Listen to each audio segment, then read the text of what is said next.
What's up, everybody? Welcome to our next episode on our Shopify Dropshipping tutorial, episode number 4. Before we go ahead and begin with the actual episode, I'm going to be answering a very quick question, and then we're going to jump into the series. So I had a question from Meet Satoshi, or Satoshi. Sorry if I pronounce your name wrong. He says, great content. I tried the footer sign up form to Segundo, but it completely crashed. How can I solve the problem? And can you tell me how to integrate sign up pop-ups with our mail services, as the spin wheel might not be ideal for everyone? Okay, so I'm going to try to answer this question as best as I can. So if you guys don't know, on the last video, which was 2 days ago, I showed me setting up this little wheel spinner kind of thing, kind of like this, and I connected it with an email marketing software. Now, I'm not sure what you mean by mail services. Are you talking about email automation tools, or are you talking about email collection tools? I'm not really sure, but there is a difference, and everybody's watching this. I guess this is good information for everybody in general, is that there is a difference between a automation tool and a just like in general, a email collection tool. So let me explain the difference. If you guys see here, this Segundo, this application right here, this is what's referred to as a email marketing tool or email automation tool. Basically, what this tool is going to do is it's going to automate emails sent to customers. So if you want to create like a Black Friday email, or if you want to create an email sequence, that's what this tool is for. But however, it is not this tool. So this tool that you're seeing here is an example of a collection form tool. So it can collect emails, SMS, all that kind of stuff. But there are different tools that allow you to collect these emails. So you don't necessarily have to use these tools. This is just the combo that I went with. And he said here, can you tell me how to integrate sign up pop-ups with the other than the spin wheel? Well, actually, you don't have to use the spin wheel. It depends what app you're going to use. So there's a whole bunch of different apps that you can use on the Shopify store. There's a whole ton of different apps that you can try. And there's free ones and there's paid ones. It just depends on what you want to go with. If you don't want the spin wheel, go with the newsletter pop-up. It's really the same thing. I'm just making this tutorial because or I made not yesterday, but last video's tutorial, because not everybody's going to use MailChimp, and let's face it, not everybody's going to use it, and MailChimp is for this theme. You can integrate the Wolf theme with MailChimp. Speaking of the Wolf theme, guys, I always got to give them a shout out. I have my affiliate link in the description box down below. You can use my affiliate link to get the theme if you want it, and that's how we're just building the store with this theme. So let's go ahead and continue. So what we're doing now is, since we do have that, spinner, where are we here? I guess I have to open it up again. I believe it's this form. Okay, this little button. This tool here is going to allow us to, essentially collect the emails. It's not really going to we could set up campaigns, but those are premium features. You just got to be a little, I guess you could say clever with how you set it up. But for me, I'm going to be using this little, this little pop-up, the spinner pop-up. So let's go ahead and set that up. Let's just make sure it's all good here. And so it's the fortune wheel. And you can see here, that's the one that I'm going with. And I could view it as a visitor, view as a new visitor. Let's see. And it should take a few seconds just to pop up here, and there we go. So basically what this will do is the person will type in their username, their email, and they'll get a discount code, or they'll enter to sign up for the newsletter. Now let's go ahead and continue here. So a few things I want to make clear. Since we are using this method, let's go ahead and get rid of any kind of email sign up that Wolf of Shopify has. So to do that, let's go over here into our theme settings, and let's go to our pop-up. So it should be here somewhere. And we have pop-up theme. There we go. So we're going to disable this section right here. So where it says, pop-up newsletter, let's go ahead and disable that. All right. And so once we disable that, right, let's disable this also, this image pop-up. Okay. And what we're going to do, I'm just making sure everything is going good here, is save our progress. Okay. So we're going to save our progress right there. And so now what we're doing is we're not going to make this the default pop-up occur, but we have this little wheel spinner, okay? Now, like I said, you want to think about how this is going to interact with your business. So not all businesses, and let me just double check that I'm recording here. Right. Not all businesses, guys, will, work perfectly for certain methods. You want to, test different things, right? So for me, if this is my case and let's just go to, did I add any products yet? Yeah, I did. If I go to the product page, right, and people see a countdown timer, they see a stock counter, things like that, then it would be smart for me to use a spinner wheel where I'm offering them an extra bonus or an extra discount. Okay, so with this type of product, a lot of people already know what these kind of stuff are, right? The LEDs and things like that. So what I'm going to do personally is I'm going to get rid of the descriptions. This is something that I've been thinking about, and this is something I'm actually going to do, is we're going to get rid of the descriptions for this tutorial. So the way we do that is the first thing we want to get rid of is the summary description. Okay, so the summary description, to do that, just click on this button right here, and we're going to get rid of it, right? So it's not going to show the summary description, right? Then what we're going to do is click on this theme settings button, and we're going to look for the tab that shows description. See, I don't want to show the description tabs down here. So let's go ahead and take a look at that here. And I believe this is description tab, and let's get rid of that. Let's see if it removes the right one here, because I don't want to remove this stuff, obviously. And let's just wait for it to load fully load, and then we'll go ahead and save our progress. Yeah, so it removed it, you could see here. So let me just go ahead and save my progress. Okay, and like I said, guys, just try to be a little bit creative. So, just because we see description tabs in every single Shopify store doesn't necessarily mean that we need it, right? We have different informational tabs here. We have this here. We can add and kind of maneuver text that kind of way. So with this tutorial, that's what I'm going to be doing. So we have the review tab, and we have the additional information tab. So for the additional information tab, I'm not going to need it because the setup that I'm going to go with. So I'm going to remove the additional information tab. And with the review tab, I could choose to keep it open or I remove it. I'm going to be adding a cool little review app that I've did some research on, and you guys will see this in the future. So to be honest, I could have it, and I could choose to keep it on, and I could choose to remove it. It's really up to me. For now, we'll just keep it the way it is, okay? So let's go ahead and hit save here. So we have our review tab, which is empty, of course, and we have our related products, which is also empty, and we removed the description. So the reason why I'm personally removing the description for this product is, like I said, we have to think logically. An ideal customer who's looking for products like this, they're probably not going to not have any idea what this is. They probably know what this is, right? And if you think about it, whether we're advertising on Facebook or we're advertising on Google, the consumer already has some kind of background information. Let's face it. They probably do, right? They know what a neon sign is, because at the end of the day, if you think about it, how do we do the targeting? We'll do targeting on Facebook or on Google through a certain keyword. So for Facebook, the keyword might be just like lighting or neon lights or something like that. And for Google, it'll be the same thing. Each ideal customer has some kind of background information, right? So when I set these descriptions up, I'm going to set them up over here, right? These sections here, because what I'm doing with the product is they're going to be unanimous type descriptions throughout the whole entire store. And you see here how it says battery operated and USB charge operated for these signs, right? And I'm going to add this kind of information here.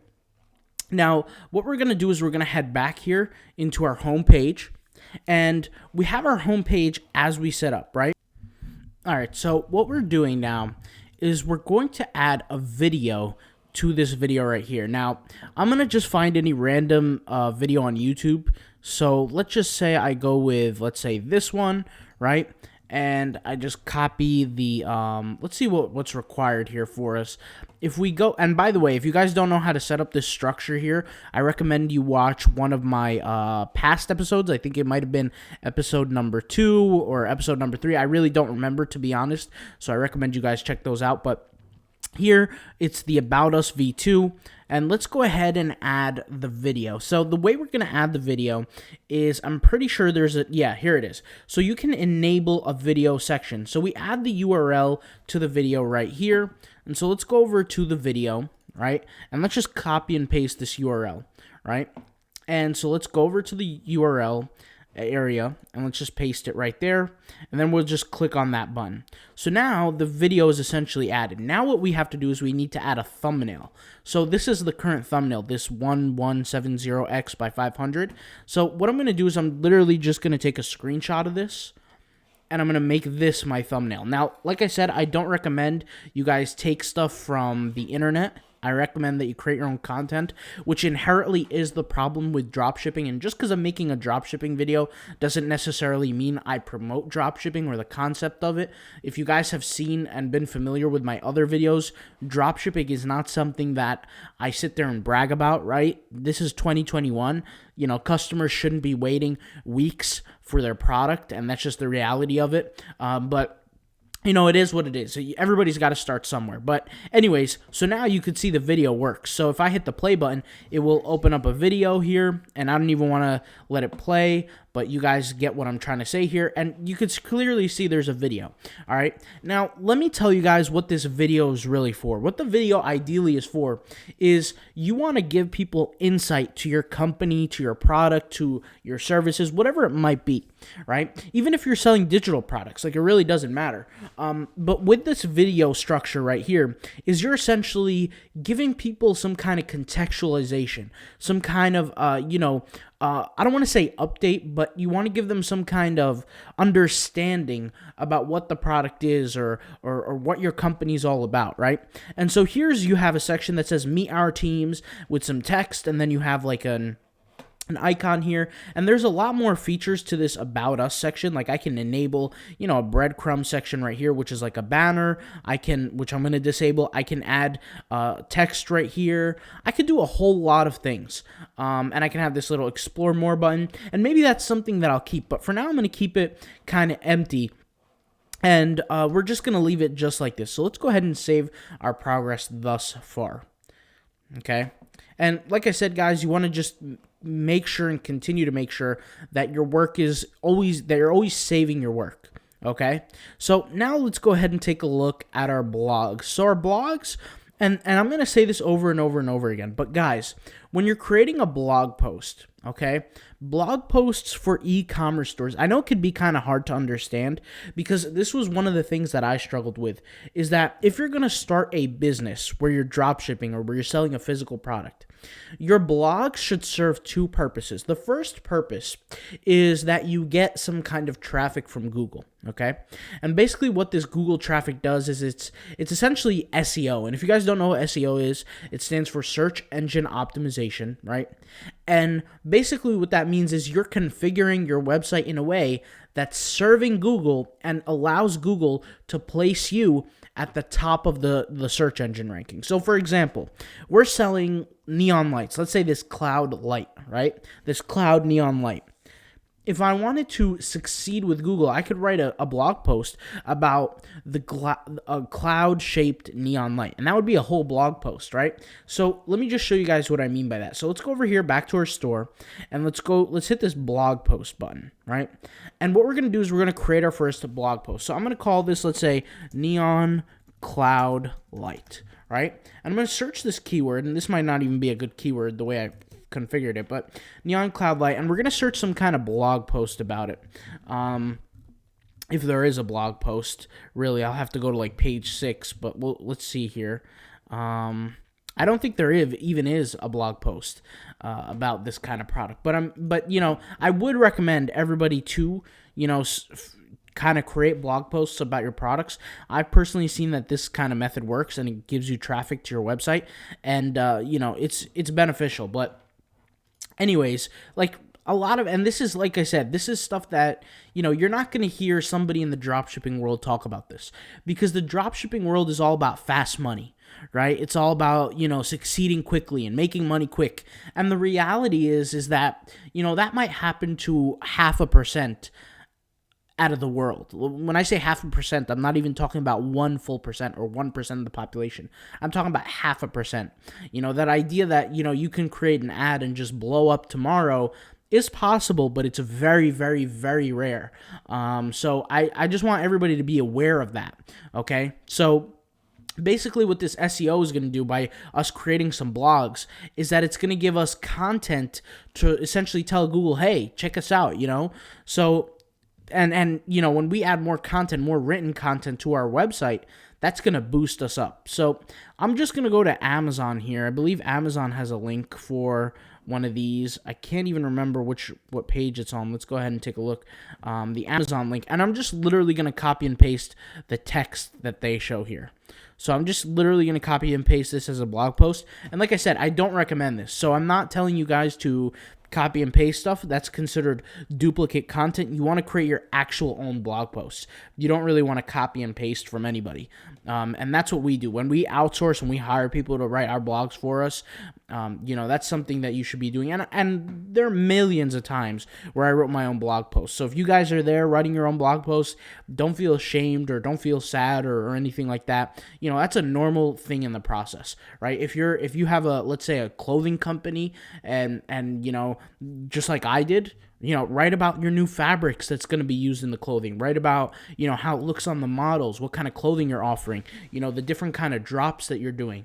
That's something that, you want to take a look at. So let's go ahead and view our homepage right now and take a look at how the blog post looks on our homepage. So let's go ahead and scroll down here. And let's see if it's even on. Oh, I didn't select the right category. That's why it's not showing. Let me go ahead and click on this. And let's make sure it says news here. Let's go to our customizable store, and let's go ahead and wait for this to load, of course. Let's give it a minute here, and let's go to our blog post, and we got to select the right blog. So sorry about that, guys. I missed that setting, and let's go ahead and select news, and we should see our first blog post. So this is our first blog post. Now let's go ahead and just save our progress and let it configure itself. So let's set it to 4 here for blog posts, and let's let it configure itself. Let's let that do its own thing. So we're going to sit back and let it do its own thing. So it's loading now. Okay, so there's our first blog post. There's a read more button. When I click read more, okay, we have our image, we have our text, things like that. We have our tags if we wanted to access it, things like that. We have, all these different cool stuff. So you guys can look through this. Honestly, none of this stuff really matters. It just matters about getting the text out there, okay? You want to make sure you do that, all right? So let's go ahead and head back to our home page now, okay? So with our home page, we have a section here where this is a collection section. All right. So I mentioned this in the last episode where I mentioned, this is ideal when you have a collection section like this, when you have a ton of collections. Now, a common mistake that I see a lot of people do in the dropshipping world is that they fill up their store with hundreds of products. And the reality is that's not a sound idea. Now, I'm not saying go with one product or 2 products. That's not what I'm saying at all. But the reality is if you're in dropshipping right now, you have to realize that dropshipping takes away your control because you really don't own the products. You have no decision over what products get actually delivered to the consumer, right? You might place in an order through Oberlo or through wherever, and that consumer might get a whole different product. You're really just putting all your hopes in a manufacturer, which is fine, but it's not ideal. And the problem with what dropshippers do today is they load up their store with hundreds of products and they think they're going to get somewhere. The problem with that, okay, is that it forces you to always serve those products. Let me explain. And this is something that I see a lot of dropshippers want to do, but they can't because of this situation. A lot of dropshippers, they want to get out of dropshipping and have their same store and sell the same products, but slowly transition out. Meaning, let's say they're selling this neon light, right? Let's say they're selling it and they're dropshipping every day and everything's going well and they finally got a system down and they want to start, shipping from home base. So what do? They start placing an order for these products to come to their house or to their warehouse, and they start shipping it out themselves, or they hire a team, or whatever the case may be, right? And that's something that's very viable when you have a limited amount of variations of inventory, of SKUs rather, of SKUs. And SKUs basically means that like different variations in products, okay? The problem is when you're selling a whole bunch of different SKUs, right, and a whole bunch of different kinds of products, you're really shooting yourself in the foot because you're running into the problem where you don't know what products that you're going to need to order to your house or to your warehouse that you're going to have to ship out.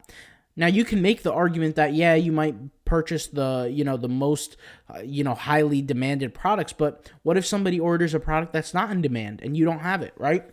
On your website, you might promise fast shipping, but they're not going to receive it on time. So my point here is that this is a common mistake people are doing, is they're shooting themselves in the foot by offering hundreds of different products, hundreds of different variations, and hundreds of different SKUs. And this is why I said in the beginning of my whole entire YouTube channel, when I talked about my clothing company, right, is I used to say clothing was literally my first business, but it was the hardest business to do. And in a way, I'm thankful that I did something so difficult when I first started, but I probably wouldn't do it again. And the reason why is because there's so much competition. And besides the competition, there's so much variations to the products that create such a headache, right? And there's so many different sizing options and colors. So like, for example, if I had one t-shirt, right, I would need to get that one t-shirt in like 5-6 different colors, and I would need to get it in 5 different sizes. And you could just imagine if I had a stock quantity of 1 for each t-shirt, that I have 25 t-shirts. What if I need a stock quantity of 10, 20, 30, 40, right? So you could see how things add up and get so much more complicated. So I'm happy I got through that time, and I'm ecstatic that I'm not going back in time to go through a situation like that again. But my point here is be aware and think for the future of how you're running your dropshipping business. So many dropshipping people I see, what they're doing is they're loading up on products thinking their store is going to get better and they're going to get more sales, and that's not true, okay? But I'm also not saying at the same token, sell only one product, all right, guys? So just be aware of that. So what I'm going to do is, back to the concept of this collection page, I'm just going to go ahead and delete it, right? I'm just going to go ahead and get rid of it. Since we have a split banner, that's what I'm going to go with. Now, what I'm going to do is I'm going to spruce things up a little bit. I'm going to change things up. I'm going to take this countdown timer banner, I'm going to put it all the way up, and I'm going to show you guys what I'm going to do with this. I'm going to create this countdown timer banner as a call to action, like a deal of a lifetime, okay? And what this is going to do is it's going to create an incentive for people to hit that shop now button. When people hit that shop now button, it's going to take them to whatever link I send them to, whether it be the collections page, whether it be, a product page, whatever it might be. I'm going to send them there, right? And guess what? If somebody's not interested, well, this makes up the bulk of my store, this product, right? Because what are we selling? We're selling only 2 products. We're selling all these neon lights, and then we're selling the neon belt, like the ring light, or not the ring light, the LED belt, or whatever you want to call it, the strip, right? And so what this is going to do is when we create an ad, it's going to drive traffic just to this specific product. So for the countdown timer, I'm going to make just a little short demo of it. The way to set it up is you just put in the right date. So let's say I want the countdown timer to end in 2022. I could just hit save here, and that countdown timer is going to pop up. Now, you're going to have to add a background, an image, you're going to have to select the right product and things like that, but I'm not going to do that full tutorial because I think this video is long enough. As you guys can see, the countdown timer banner is on. I want to put a specific part of an episode, like a big chunk for the next episode for this countdown timer, so I could just break it down for you guys, all right? So thank you guys for watching. If you guys liked the video, make sure you tell me what you guys want to see.